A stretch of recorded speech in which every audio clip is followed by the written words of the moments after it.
Et merci de nous suivre encore l'émission Humanitaire. Là, on est dans la rubrique des nouveaux entrepreneurs avec toujours mon ami présentateur Sébastien. Oui, Tu, toujours là. tu vas nous parler, toi tu es expert dans l'étude des comportements et tu Voilà, vas nous parler de comment la posture de l'entrepreneur influence le développement économique.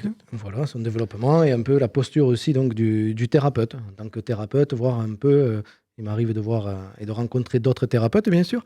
Et voilà, c'est avoir la bonne posture. La bonne posture, c'est pas la bonne technique, hein. Donc on développera sur la posture du thérapeute par rapport à ses clients, par rapport à son entreprise, puisque un thérapeute a une auto-entreprise ou c'est un entrepreneur. Ok, bon, on va débattre un peu sur ça. César, tu vas nous parler de l'intelligence artificielle et comment l'utiliser Mm. pour écrire, je pense, un peu fait pour faire des rédactions. On va voir comment on peut gagner du temps justement en utilisant cet outil, notamment pour les professionnels du bien-être, les thérapeutes, pour faire le lien avec Sébastien et voir un petit peu comment tout ça va s'articuler, quoi. D'accord. Dans quel domaine, etc. Eh ben, on va en discuter. Et puis Chloé, tu vas participer. Donc tu es là pour le humanitaire et l'association Le Tao de l'art ultime. Et tu vas aussi participer à nos échanges. Et merci d'être là. Et moi, je démarre avec la thématique de prendre sa place, parce que c'est un peu ma thématique principale. Je suis expert dans l'accompagnement à prendre sa place, surtout en tant qu'entrepreneur. Alors, c'est vrai qu'on remarque que pourquoi je fais cette thématique-là, parce qu'on remarque que nos repères sont en train de changer vraiment. Je ne suis pas le seul à le dire. Le repère de la personne, de l'entrepreneuriat, ne serait-ce qu'il y a 10 ans, n'était plus le même. On en a parlé il y a quelques instants avec Dominique Valentin. Il y a 10 ans et maintenant, on n'est plus du tout pareil, quoi. Et la plupart des personnes, on voit qu'elles ont envie de plus de liberté, plus de temps. Il y a beaucoup plus de personnes qui se lancent en tant qu'entrepreneurs, ne serait-ce qu'en Haute-Garonne. D'après vous, combien d'entreprises se créent chaque année? Combien En Haute-Garonne.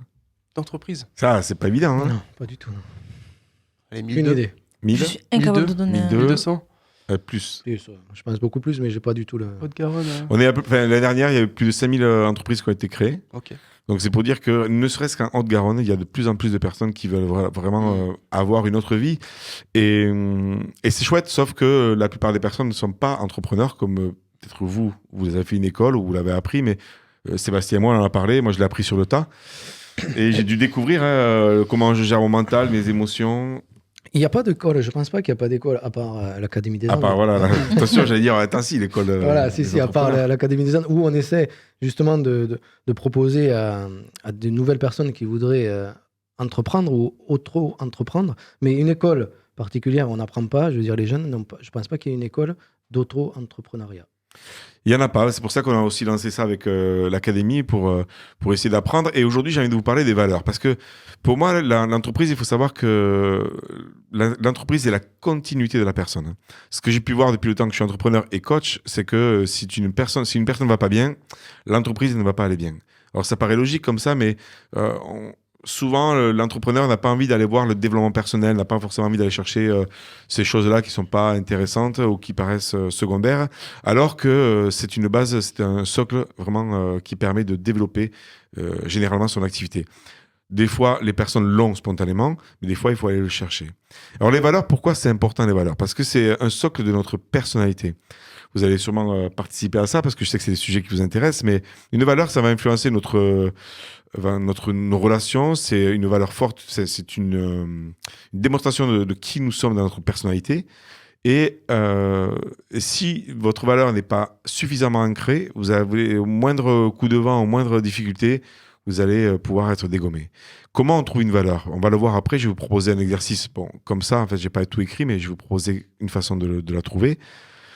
Il faut savoir qu'une valeur, ça vous permet de retrouver comment vous allez vous associer avec des personnes, vous engager. Si on prend une valeur comme l'authenticité, ne serait-ce que l'amour aussi, ou la joie, il y a plein de choses, il y a plein de valeurs, il y a plein de mots qui peuvent représenter les valeurs. Si vous avez une valeur d'authenticité et que vous mettez avec une personne qui n'est pas authentique, ça ne va pas marcher.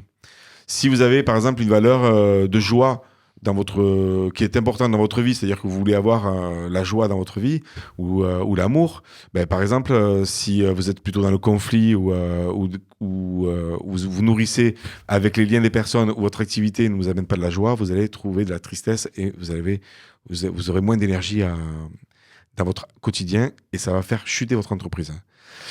Est-ce que ça vous parle en fait Complètement. Ouais. Est-ce que vous connaissez les valeurs autour de la table Est-ce que vous connaissez vos valeurs? Le partage, l'écoute, je pense qu'il faut que ça soit fluide, dans le sens où il faut que les deux puissent s'exprimer librement. Donc nous, on a eu un petit échange ce matin, tu vois, où on a pu totalement être libre et transparent. Ben, par exemple, c'est vrai qu'on avait nos valeurs communes, on a pu échanger ce matin, on a pu poser en fait nos émotions, ce qu'on pensait. Donc ce que tu dis, donc, le partage et l'écoute sont des valeurs importantes. Je pense que ouais, pour moi, c'est très important. On peut dire presque l'authenticité, parce que dans l'échange qu'on a eu, c'était un échange authentique. Mais oui, mais alors je vais venir après avec un exercice, mais là, par exemple, tu as trouvé de façon spontanée, tu n'as pas fait d'exercice pour trouver tes valeurs. C'est avec le temps et à force de travailler avec des personnes que tu te rends compte aussi des valeurs que tu aimes retrouver chez les personnes avec qui tu collabores. Ok. Et donc ça fait effet miroir aussi, et tu peux te dire ah, ça j'aime bien, ça j'aime pas, et pourquoi, comment, et creuser un petit peu. Ouais. Donc tu as défini tes valeurs comme ça. Sébastien aussi, toi tu... Ouais, un peu de la même manière, c'est-à-dire un effet miroir. C'est une personne avec qui tu discutes, professionnel ou pas professionnel d'ailleurs. Mais tout ce qui va te paraître fluide et qui va bien se passer, ça va matcher. Donc tu vas voir un peu en la personne avec qui tu discutes ce que toi tu aimes. Et à contrario, dès que ça commence à être un peu fatigant ou pas agréable, ben, c'est un peu voir un peu la personne comment elle est et voir la différence qu'il y a entre elle et toi, quoi. C'est oui, plutôt comme ça. Quand même. Ouais, complètement, parce que s'il y a des valeurs communes, en fait, ben, c'est vrai qu'on va matcher. On peut aussi matcher sans valeurs communes, mais souvent, si on veut créer un lien fort, comme nous, ce qui nous rassemble avec Humanitaire, c'est qu'on a des valeurs communes. Si la valeur première de quelqu'un était l'argent, par exemple, faire de l'argent, là, peut-être qu'elle n'aurait pas forcément sa place. Et encore que c'est pas sûr, ça dépend des autres valeurs, mais si c'est trop l'argent, et ben, forcément, elle va pas venir dans Humanitaire. En tout cas, c'est ce que je pense. Bien sûr. Chloé, toi, tu connais tes valeurs? Moi, justement, je pense pas avoir le recul professionnel et entrepreneurial que vous avez. Donc, peut-être que ton petit jeu ou ton petit exercice m'aidera à trouver mes valeurs dans le monde professionnel. Les talons. Et voilà, de savoir. Je vais l'expliquer, et après je vous donnerai la référence de mes livres si vous voulez aller plus loin, parce que c'est les exercices que vous allez pouvoir trouver dans mes livres. Mais déjà, je vais vous l'expliquer. Alors, il va falloir peut-être réécouter plusieurs fois la vidéo, parce que pour l'avoir fait plusieurs fois en coaching de groupe et tout ça, ben, c'est simple, mais vous allez voir qu'il faut quand même noter comment ça fonctionne. Alors, vous prenez une série de mots, de 100 valeurs que vous pouvez trouver facilement sur Internet. Voilà. Vous prenez 100 valeurs et ce que vous allez commencer à faire, sur les 100 valeurs, vous allez entourer 10 valeurs, celles qui vous parlent le plus. Donc vous cherchez dans les 100 valeurs qu'il y a, celles qui vous parlent le plus. Une fois que vous avez entouré les 10, la première, en fait, parce que souvent c'est par colonne, on va dire la première que vous avez choisie, vous allez la comparer avec la seconde. Et quand vous allez comparer avec la seconde, vous allez dire, par exemple, admettons, si je reprends amour et joie, ben, laquelle vous préférez entre les deux? Admettons, vous allez dire, ben, moi c'est la valeur amour. Ok, donc vous mettez un bâton. Ensuite, vous allez comparer la première avec la troisième. Si par exemple c'est authenticité, vous allez dire, ben, est-ce que je préfère l'amour ou l'authenticité? À chaque fois, il va falloir chercher dans le cœur et dans les tripes. Ah, peut-être que c'est authenticité. Et vous allez mettre une croix sur authentique. Et à chaque fois, vous allez comparer le premier avec le quatrième, le premier avec le cinquième, jusqu'à 10. Une fois que vous avez comparé la première avec toutes, vous allez recommencer avec la deuxième. Donc la deuxième, c'était joie. La joie, vous allez comparer avec l'authenticité. Eh bien, laquelle vous préférez? Peut-être que c'est joie, peut-être que c'est authenticité. Vous mettez à chaque fois un petit bâton. La deuxième, donc vous la comparez avec la quatrième. Et puis après la cinquième. Vous voyez, en fait, ça, vous le faites jusqu'au bout. Une fois que la deuxième est comparée avec les 8 autres, vous reprenez avec la troisième et à chaque fois, vous comparez en dessous. Et là, vous allez voir, il se passe un truc assez marrant. C'est que, pour l'avoir fait plein de fois, c'est que peut-être que les valeurs, comme tu as dit tout à l'heure, César, le partage ou autre, ça peut être ça, mais peut-être qu'elles seront différentes parce que tu as pris le temps de les comparer avec des valeurs importantes. Et ça peut être amené à changer au cours de ta vie aussi, oui, professionnelle ou personnelle, avec ce que tu vis. ton vécu peut impacter les valeurs qui sont les plus importantes pour toi. Oui, par exemple, on peut se dire que si, admettons, j'ai 20 ans ou 25 ans, peut-être, je peux me dire que la valeur argent est importante parce que je veux construire, et c'est bien aussi. Sûr. Et peut-être que dans 10 ans, j'ai une famille, peut-être que la première va être la famille et l'amour parce que c'est autre chose. Et donc, c'est vrai que ça nous fait bouger, mais c'est surtout un socle important parce que quand on connaît ces valeurs, quand on va communiquer, quand on va faire des relations, en fait, ça nous permet de comparer avec les autres, de comprendre pourquoi avec certaines personnes ça marche pas. Parce que si nos valeurs sont pas sont différentes, on en parlait aussi avec Sébastien. Je pense qu'on est tous les deux, on est carrés, on aime bien aussi les choses droites. Enfin, vous aussi. Bah voilà, s'il y a des gens qui vont arriver peut-être souvent en retard ou peut-être qu'ils vont pas respecter leurs paroles, ben ça je sais pas à quelle valeur ça correspond, mais peut-être qu'on pourra pas travailler ensemble parce que ils disent un truc, ils le font pas. Moi, ça marche pas, par exemple. Par exemple, je pense que s'il y avait une valeur commune aussi avec Seb, que j'ai pu découvrir chez toi aussi, Seb, il te dit un truc, il le fait. Voilà. Ça, c'est une valeur où j'ai dit, bah, voilà, ce mec-là, c'est un mec de confiance, quoi. Moi, en tout cas, dans l'aspect travail, même ami, en fait, c'est important. Si la personne me dit, ouais, ok, puis elle fait pas, bon, ben, ça peut arriver une fois, deux, mais pas plus, quoi. Bien sûr. Donc voilà pourquoi les valeurs sont importantes. Pour moi, c'est une des premières choses qu'on devrait apprendre à l'école. Parce qu'effectivement, comme tu dis, Chloé, ça bouge. Mais vous pouvez donc aussi vous amuser à le faire comme tu as fait César, aussi Sébastien, de façon spontanée. On peut se dire, ouais, globalement, voilà, on peut le faire et après faire l'exercice. Donc voilà, avant de passer la parole aussi à Sébastien, je vous propose de regarder mes 2 livres en fait que la régie peut mettre peut-être en même temps. J'ai écrit plusieurs livres, mais vous avez Le monde changera quand chacun aura trouvé sa place, où il y a 35 exercices. Vous le trouvez sur Amazon. Vous pouvez le commander quand vous voulez. Et là, il y a plein d'exercices, notamment avec les valeurs, mais aussi les intelligences multiples. Il y a plein d'exercices intéressants pour prendre votre place. Voilà. Et donc l'autre livre qui s'appelle Connecter l'âme à la matière, qui est sorti cette année aux éditions Aluna. Donc vous pouvez commander à la FNAC partout ou directement aux éditions Aluna. Vous avez aussi plein d'exercices pour prendre votre place, pour savoir comment on peut être connecté, avoir de l'énergie et comment j'ancre ma place dans la matière. Voilà.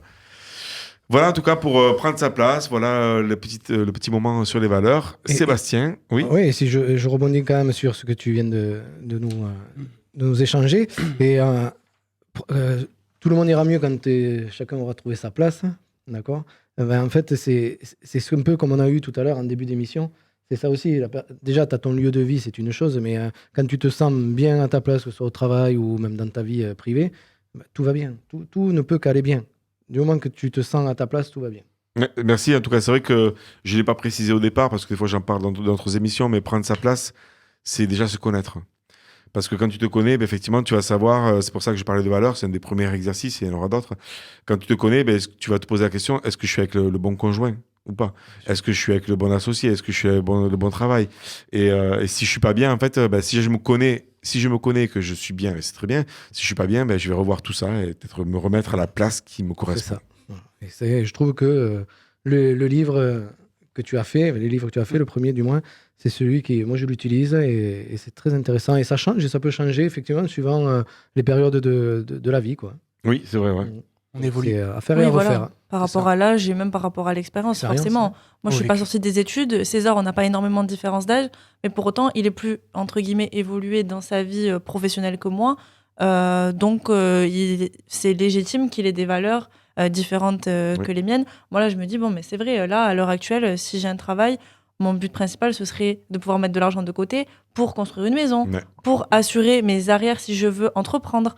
Chose que César, peut-être, il a déjà fait il y a quelques années, avant de se lancer dans son entrepreneuriat. Donc, tout est question d'échelle aussi. Et vous, qui avez l'âge d'être mes parents, vous avez plus de recul que moi à ce niveau-là. Et peut-être que l'argent, vous l'avez déjà mis de côté. Donc, voilà. Ou alors, on l'a tout dépensé, comme César. Voilà. Comme César, et donc, vous recommencez. Japon. Comme César est parti en voyage, lui, il n'a pas construit. Il est parti, je pars en Nouvelle-Zélande. Se construire, je me suis construit personnellement aussi.